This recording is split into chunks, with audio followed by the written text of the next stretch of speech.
Captain Jack Mason stood in the shuttle bay, staring at his new command with a mix of disbelief and disappointment.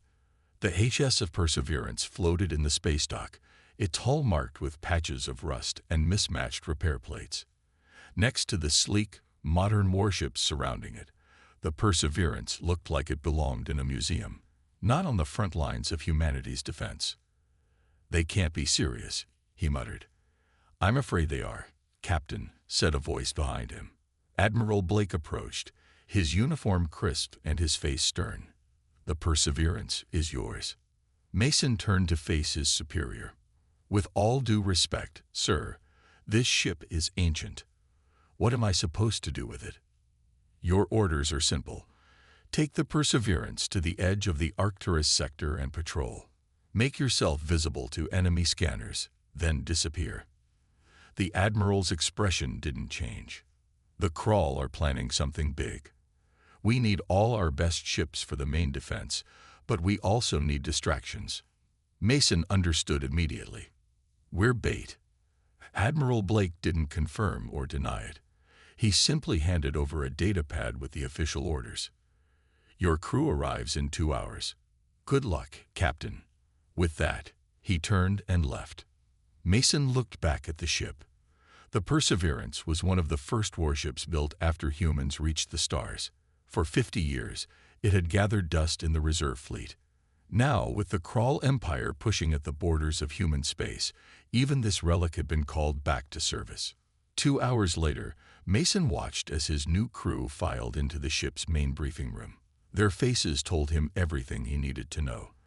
They were just as unhappy with this assignment as he was. Lieutenant Emma Davis, his new executive officer, approached first. Her service record showed excellent performance, but noted problems with authority. She saluted sharply. "Reporting for duty, sir."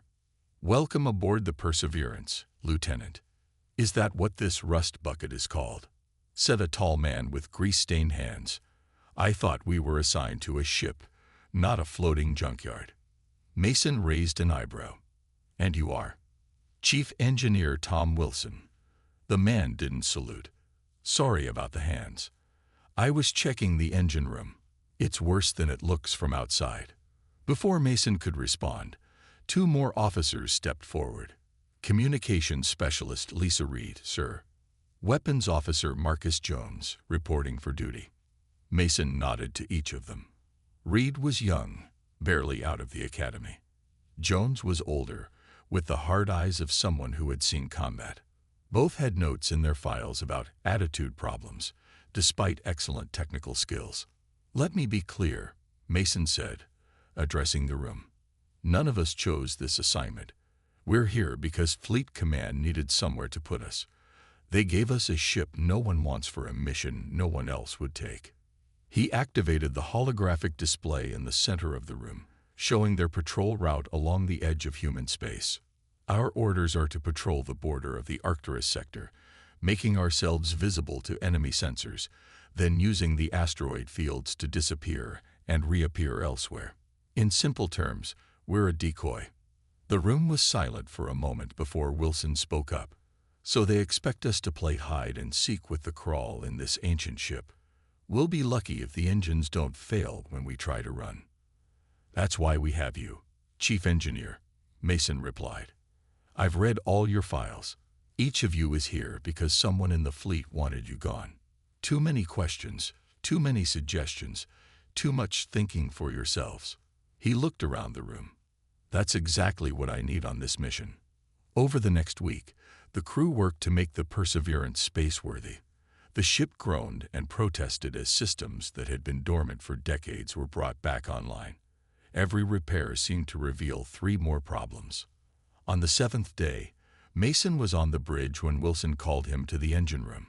"Captain, you need to see this," the engineer said, his voice unusually serious. Mason found Wilson standing in front of an open panel deep in the bowels of the ship. Inside was a glowing blue core unlike anything in modern vessels. "What am I looking at, Chief?" Wilson held up an old paper manual. According to this, the Perseverance wasn't just an early warship. It was an experimental prototype. This power core design was abandoned decades ago. Why? Mason asked, studying the pulsing blue light. The official record says it was unstable. Wilson flipped through the manual. But these notes tell a different story. The engineer who designed it wrote that the military didn't like it because it couldn't be standardized. It required creative adjustments. Mason looked closer. The core seemed to pulse in an almost living rhythm. Is it dangerous? Any power source can be dangerous, Wilson replied. But this has potential I don't think was ever fully explored. The core can adapt to how it's used, learn from the power demands placed on it. His eyes lit up with excitement for the first time since coming aboard. It's like having a heart instead of an engine. Before Mason could ask more questions, Reed's voice came over the ship's comm system. Captain to the bridge. We've received new orders. On the bridge, Reed played the transmission. Admiral Blake's face appeared on the screen. Captain Mason, your departure is moved up. The Crawl have begun probing attacks in your patrol sector. We need you out there immediately. The colony on Horizon may be their next target. You are not. I repeat, not to engage the enemy. Your job is to be seen and then escape. That ship cannot stand up to even a single Crawl vessel. The transmission ended, and Mason turned to his bridge crew. Opinions. We're not ready, Davis said bluntly. Half the systems are still being repaired. The weapons barely work, Jones added. We'd be defenseless if we actually encountered the enemy. Mason considered this, then made his decision. We have our orders, but I'm making an addition to our mission. He turned to Wilson. I want to know everything about that experimental core. What it can do, how far we can push it. That wasn't in our orders, sir, Davis pointed out. No, it wasn't, Mason agreed. But if we're going to be bait, I want some teeth this fish can bite with. Make ready to depart in 6 hours. As the crew hurried to prepare the ship, Mason stared out the viewport at the stars. They were being sent out in an overlooked relic to be a distraction at best, a sacrifice at worst. But something about the strange blue core gave him hope. Perhaps being overlooked would turn out to be their greatest advantage. The HMS Perseverance limped through space, systems failing one after another. The ship shuddered as the old engines strained to maintain speed. Status report, Captain Mason ordered, gripping his chair as another tremor ran through the bridge. Lieutenant Davis checked her console. Navigation is holding. Life support at 92%. Weapons, she frowned. Weapons are still offline. Sir. Mason nodded. They'd been traveling for 3 days toward the edge of human space. Each day brought new problems as the ancient ship protested its return to active duty. Captain. Communications Specialist Reed called out. I'm picking up a distress signal from Horizon Colony. Mason moved to her station. Put it through. The message was broken and filled with static, but the fear in the voice was clear. Crawl ships attacking. Need immediate assistance. Civilians. How far are we from Horizon? Mason asked. 4 hours at our current speed, Davis replied. Mason considered their options. Their orders were clear. Stay visible but avoid engagement. The Perseverance wasn't meant to fight. It was meant to distract. Sir, Davis lowered her voice. That colony has over 2,000 civilians. If the Crawl are attacking. Mason made his decision.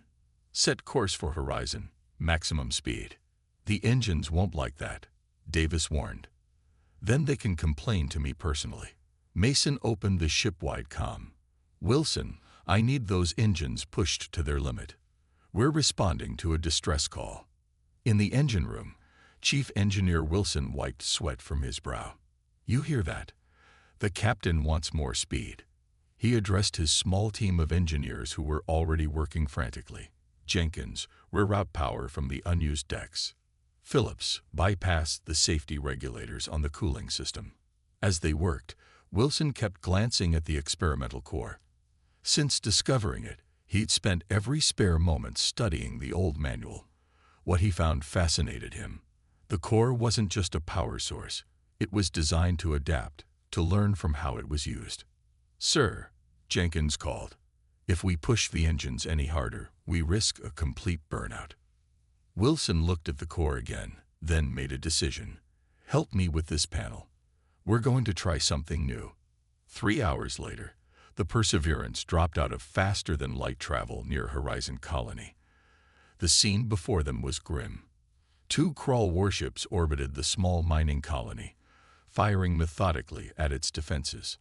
On the bridge, Mason assessed the situation. "Reed, try to contact the colony."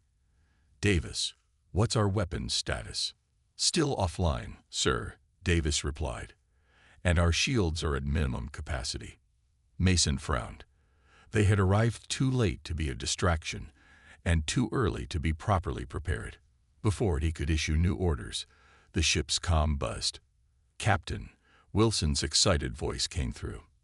"I've made some adjustments to the core. I think I can give you weapons, but they won't be what you expect." "Explain," Mason demanded. "The core was designed to adapt to the ship's needs.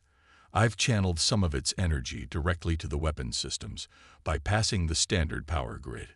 "Will it work?" There was a pause. "In theory," Wilson admitted, "but the weapons will draw power directly from the core. They'll be different." "Different how?" "I won't know until we fire them." Mason looked at the crawl ships firing on the defenseless colony. "Give me weapons, Chief. We'll figure out the different part as we go."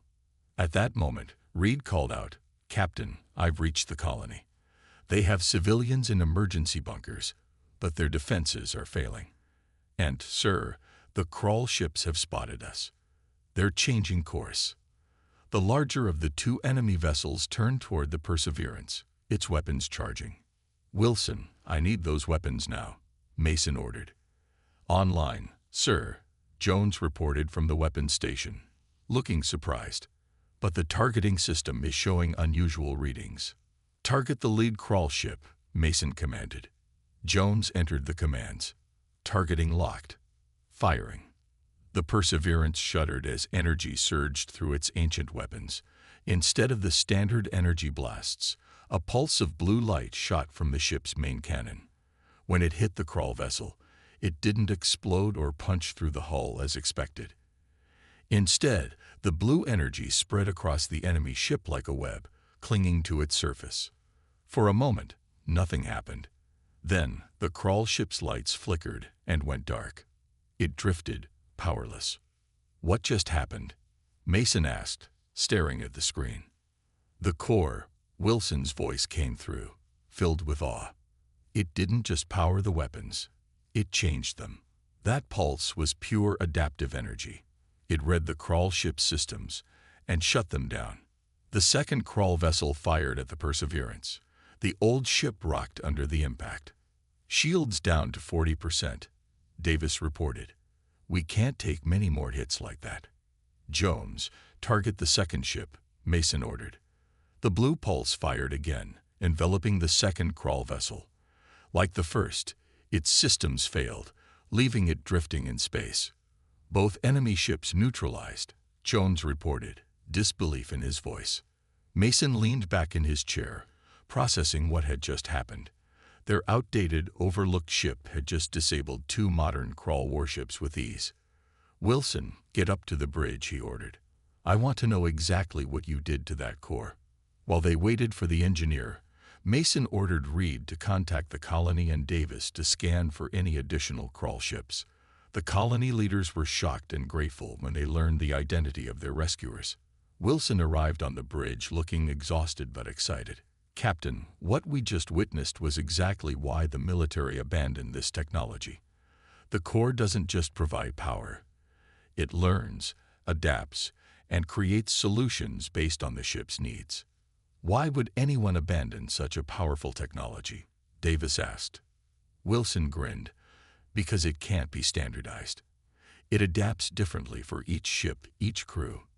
The military couldn't mass-produce it or create standard operating procedures for it. They wanted predictable weapons, not adaptive ones." Mason looked thoughtful.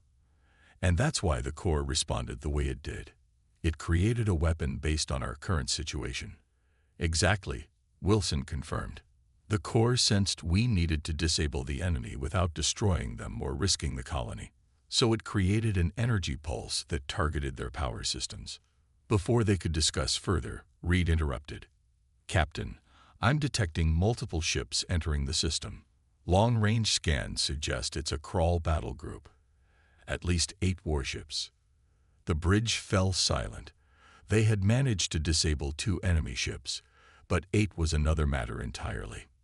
Mason looked at his crew, seeing the mix of fear and determination on their faces. Against all odds, they had discovered something remarkable in their overlooked ship. Now they would learn if it was enough to save them from the approaching threat. Wilson, Mason said, how much more can we get out of that core? The engineer's eyes lit up. Sir, I think we've only scratched the surface of what the Perseverance can do. 8 crawl warships, Mason repeated, his voice steady despite the odds against them. Time until they reach us.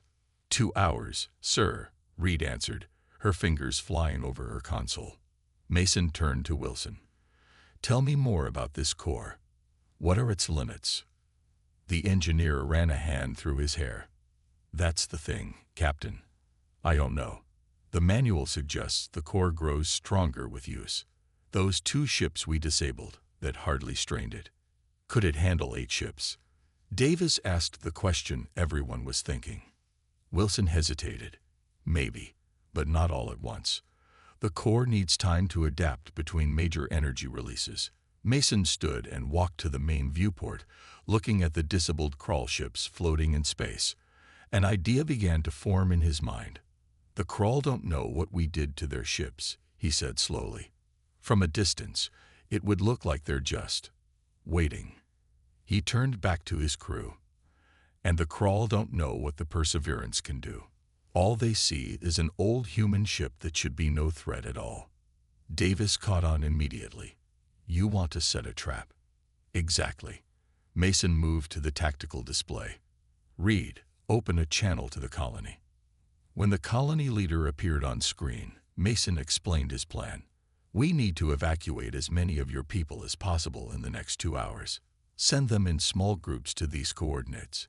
He marked several points in the nearby asteroid field. The colony leader looked uncertain. But the crawl will see us leaving. No, they won't, Mason assured him, because they'll be watching us. After ending the transmission, Mason addressed his crew. Davis, I need you to take a shuttle to coordinate the evacuation. Jones, work with Wilson to maximize our weapons range. Reed, prepare to broadcast a distress signal, but only when I give the word. As the crew moved to carry out his orders, Mason called Wilson aside. I need something else from that core. Can it affect how our ship appears on enemy scanners? Wilson thought for a moment. It should be able to. The core can manipulate energy signatures. Yes, with the right adjustments, we could appear damaged, even leaking radiation. Do it, Mason ordered. Make us look like easy prey.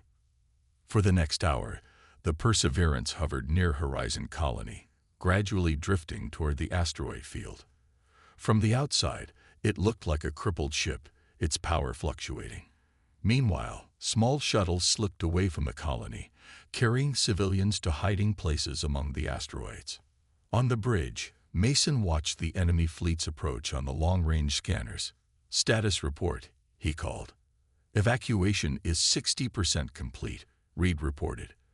Lieutenant Davis says they need another 45 minutes. Wilson, how's our disguise holding up? The engineer's voice came through the comm. Perfect, Captain. To their scanners, we look like we're barely holding together. I've even managed to fake a radiation leak from our engines. Jones, weapons status. Ready, sir. The core has recharged since our last firing.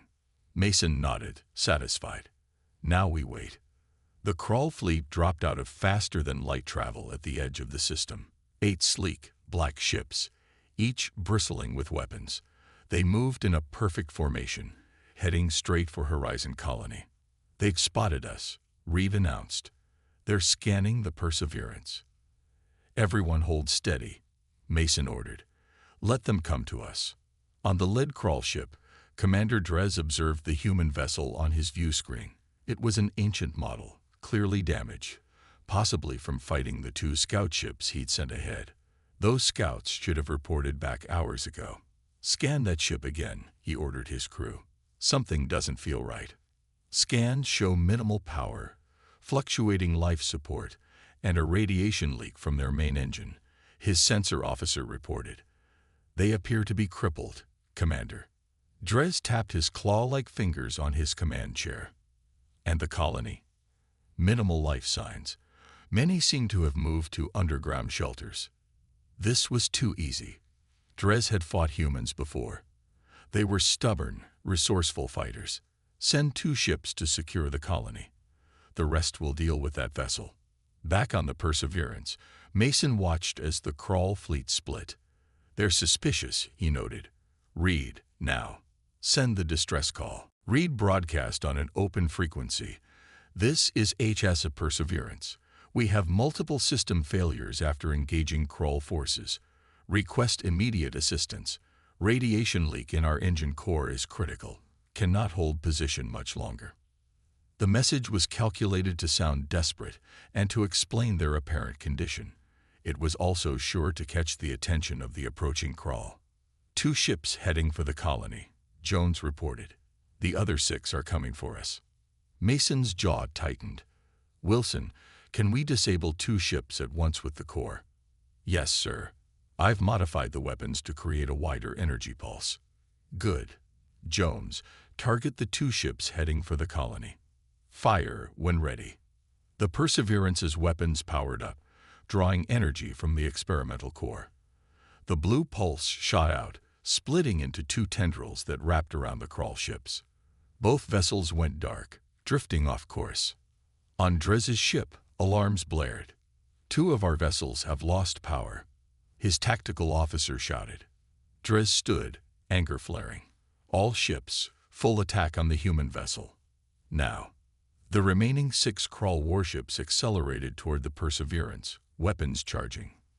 "They took the bait," Mason said grimly. "Wilson, full power to engines. Get us into the asteroid field." The Perseverance surged forward, its engines glowing brighter than they had in decades. The ship entered the dense asteroid field, weaving between massive rocks with surprising agility. "The Crawl ships are following," Reed reported, "but they're having trouble in the asteroids. Their larger ships can't maneuver as well." Mason smiled. Another advantage of their overlooked vessel. Its smaller size made it perfect for the tight spaces between asteroids. "Status of the evacuation?" he asked. "Davis reports 90% complete," Reed answered. "Just 10 more minutes." "We might not have 10 minutes," Jones warned, as the ship shook from a near miss. "The Crawl are firing blindly into the asteroids." Mason studied the tactical display. They needed to buy more time, but they also needed to be careful. The core could disable the Crawl ships, but not all 6 at once. "Wilson, I need a way to hide us completely from their scanners," Mason called. "Can the core do that?" There was a pause before Wilson replied. "Yes, but it would mean diverting power from weapons and shields." "Do it," Mason ordered. "Jones, before we disappear, fire on the lead Crawl ship." The blue pulse struck the lead vessel, disabling it instantly. As the other Crawl ships fired at the Perseverance's last known position, the human ship vanished from their scanners. For several tense minutes, the Perseverance drifted silently among the asteroids, its core masking all energy signatures. The Crawl ships searched in vain, firing randomly into the asteroid field.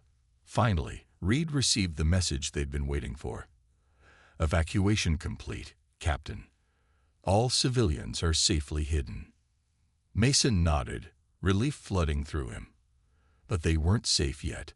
5 Crawl warships still hunted them, and sooner or later, they would have to fight. "Wilson," he called, "how much power can that core really give us if we push it to its limits?" There was excitement in the engineer's voice when he answered. "Captain, I believe this ship could take on the entire Crawl fleet, if we're willing to risk everything. Commander Drez paced the bridge of his flagship, his anger growing with each passing minute. 3 of his ships floated powerless in space. The human vessel had vanished in the asteroid field, and now his sensors were picking up strange energy readings throughout the system. "Report," he barked at his sensor officer. "Still no sign of the human ship, Commander," the officer replied nervously. "But we're detecting small energy signatures moving through the asteroid field." "Escape pods, shuttles," Drez demanded. "Possibly. They're well shielded." Drez slammed his fist on a console. The humans were evacuating the colony right under his nose. This was supposed to be a simple mission. Destroy the colony. Eliminate any human presence in this sector.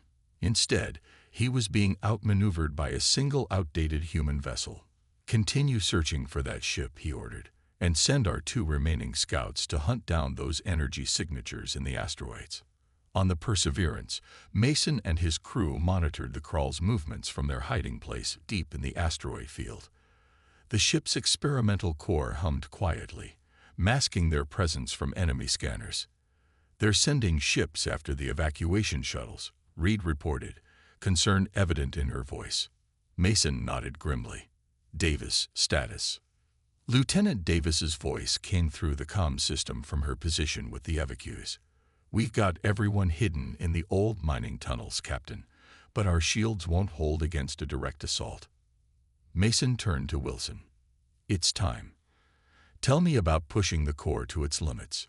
The engineer took a deep breath. The core was designed to learn and adapt to the ship's needs. So far, we've only used it for single functions: weapons, shields, or masking our signature. But according to the manual, it can integrate with all ship systems simultaneously. "Creating what, exactly?" Mason asked. "A unified energy field," Wilson explained. "The core would essentially extend itself throughout the ship, enhancing every system beyond normal parameters." "What's the risk?" Wilson hesitated. "Total system failure if the core becomes unstable." And he looked uncomfortable. "The manual mentions a symbiotic connection forming between the ship and its commander." "Meaning what?" Mason pressed. "Meaning you would feel what the ship feels, Captain. Every hit, every surge of power. The strain could be significant." The bridge fell silent as everyone processed this information. Finally, Mason spoke. "How long will it take to set up?" 10 minutes, maybe less," Wilson answered. "But Captain, we don't know what this will do to you." Mason looked at the tactical display showing the Krall ships hunting for the evacuees. "We're out of options, Wilson. Do it." As Wilson rushed back to the engine room, Mason addressed his remaining crew. "Jones, plot a course that will take us past the disabled Krall ships and toward the main fleet. Reed, prepare to broadcast on all frequencies when I give the word." For several tense minutes, the Perseverance remained hidden as Wilson worked. Then, the engineer's voice came through the comm. "Ready, Captain. When you give the word, I'll initialize the core integration." Mason took a deep breath. "Do it." At first, nothing seemed to happen. Then, a vibration ran through the ship, different from anything they had felt before. The lights on the bridge dimmed, then brightened to a clear, steady glow. On every console, displays sharpened and systems reported increased efficiency. Mason gripped his chair as a strange sensation washed over him. It was as if his awareness had expanded to include the entire ship. He could feel the power flowing through the core, sense the asteroid field around them, even detect the distant energy signatures of the Krall vessels. "Captain," Jones looked concerned. "Are you all right?"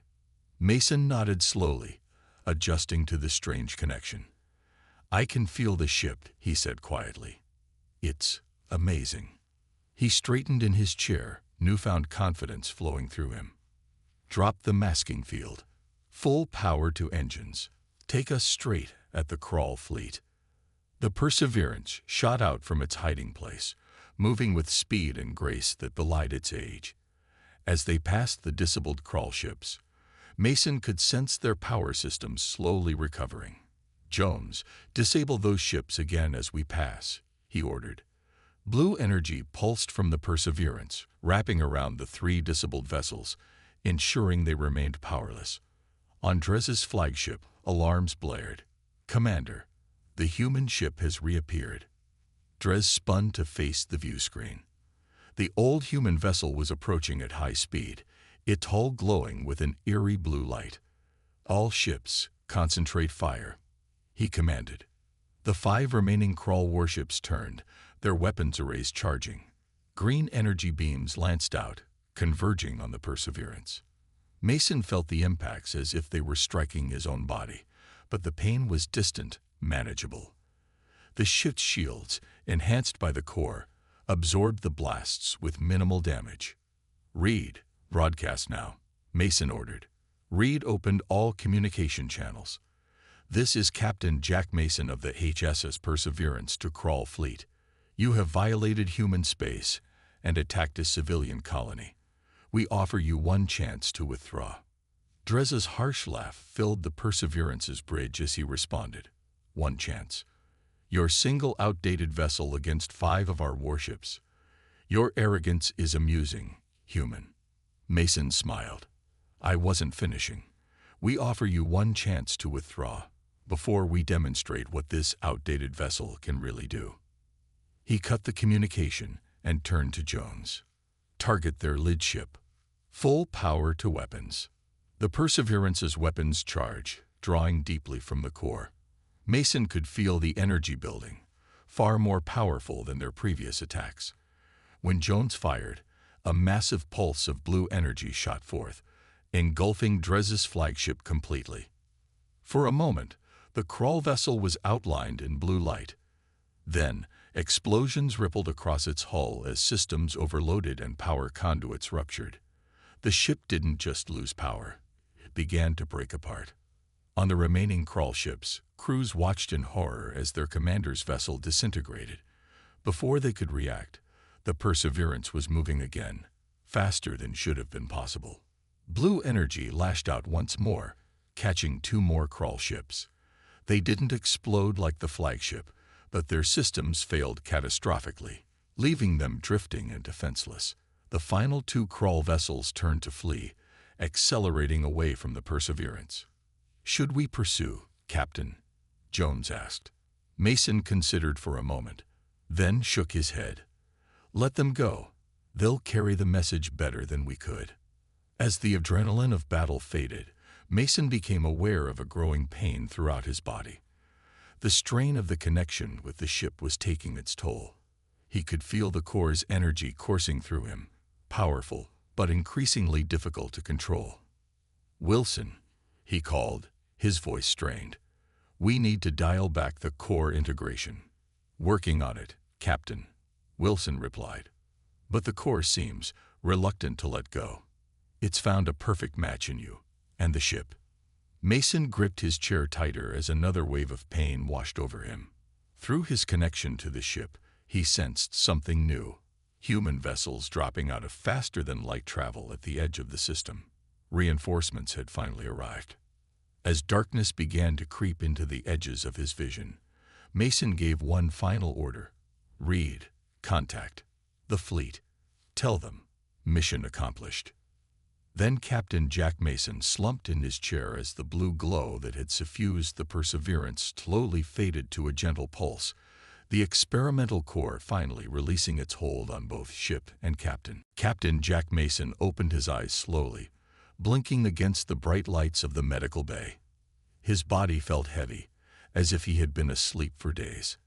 As his vision cleared, he saw Admiral Blake standing at the foot of his bed, watching him with an expression Mason couldn't quite read.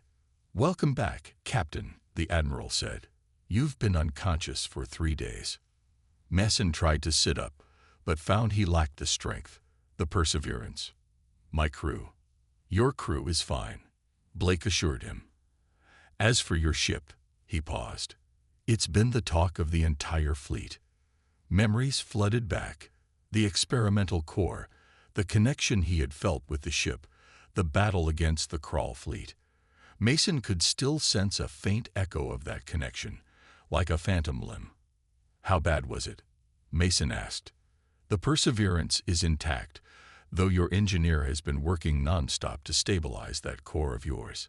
Blake pulled up a chair and sat down. What you did out there, Mason, it's unprecedented. One outdated ship taking on 8 crawl warships and winning.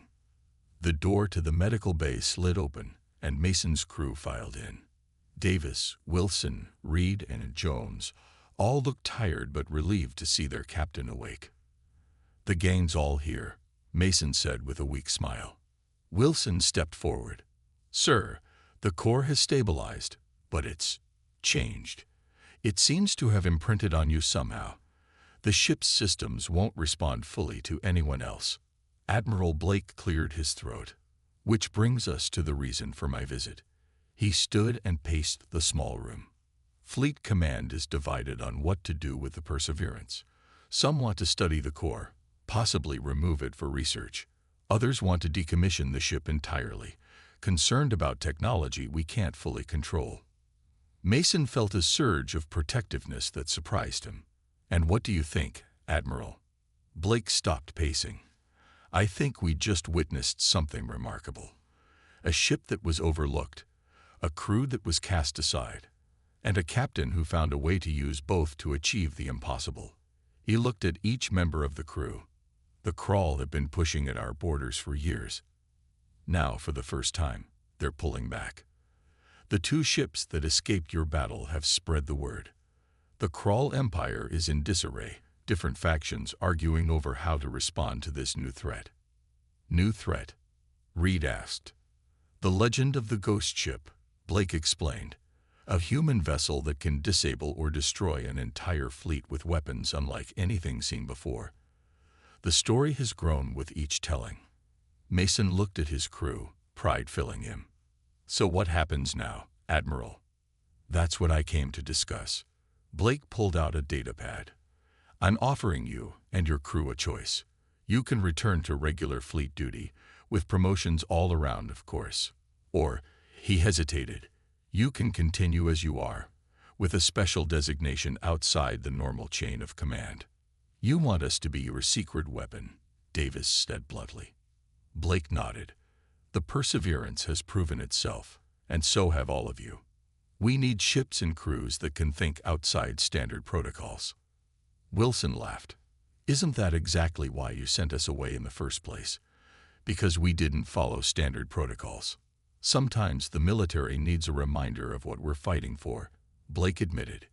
Your success has sparked a review of other technologies that were abandoned for being too unconventional. Mason thought about the connection he had felt with the Perseverance, the way the ship had responded to his will, becoming more than the sum of its parts. It was something personal, something that couldn't be mass-produced or standardized.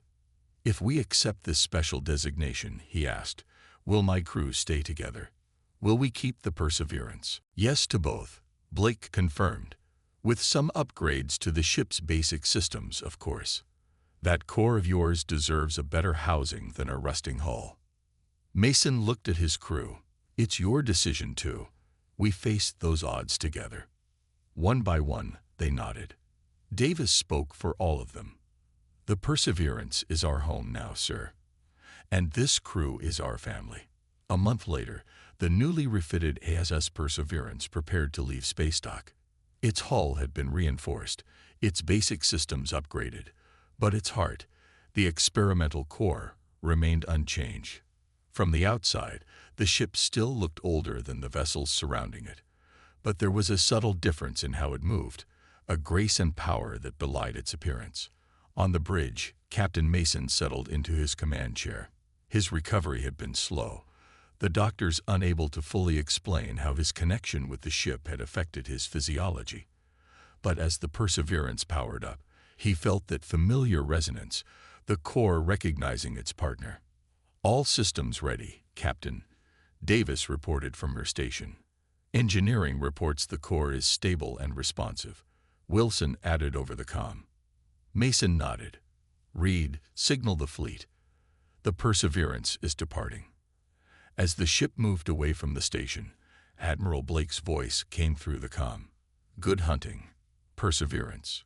Remember, you're not just a ship anymore. You're a legend. Mason smiled. Acknowledged, Admiral. We'll try to live up to the stories. When the communication ended, Jones turned from his station. Orders, sir. Mason looked at the starfield on the main view screen. Somewhere out there, the Crawl were regrouping, and other threats lurked in the darkness between stars. But for the first time in years, humanity had a new hope, a ship and crew that had been overlooked, underestimated, and cast aside, only to return and change the course of a war. Take us out, Mr. Jones, Mason said. There's a whole universe waiting for the ship everyone overlooked. The Perseverance's engines glowed blue as the experimental core powered up, sending the ship streaking into the darkness. No longer a relic, but a harbinger of humanity's resilience and ingenuity. The ship that had been overlooked had become the ship that couldn't be forgotten, its legend growing with each passing day. In the command center of the Crawl homeworld, reports continued to arrive of border outposts going silent, only to reactivate days later with crews telling wild tales of a ghost ship that appeared from nowhere, immune to their weapons.